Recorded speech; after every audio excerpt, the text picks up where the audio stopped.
আসসালামু আলাইকুম দর্শক।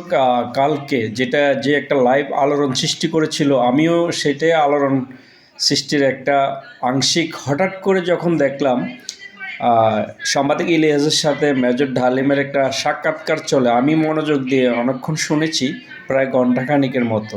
কারণ আমার কাছে আমরা যে বক্তব্য আমলিকের বিভিন্ন সময় শুনেছি মেজর ঢালিমের কথা, এই প্রথম দেখলাম এবং কথা শুনলাম।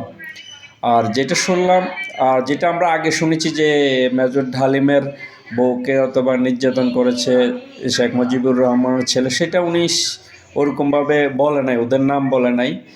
যে একটা কি গাজী জানি ওনার নাম বলেছে।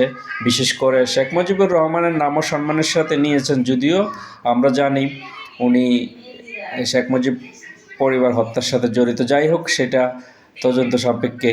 তো এই আলোড়নটা, এই লাইভটা আমরা দেখলাম যে কমপক্ষে 8 লক্ষের উপরে মানুষ দেখছে এবং কমেন্ট করছে, বিভিন্ন কিছু জানতে চাচ্ছে। নতুন জাতি হিসেবে সবাই একটে, তাদের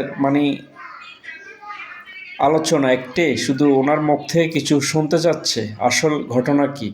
তো অনেক কিছু শেয়ার করেছেন, তো আমরা দেখলাম। তো আমরা আশা করি প্রকৃত সত্য বেরিয়ে আসুক।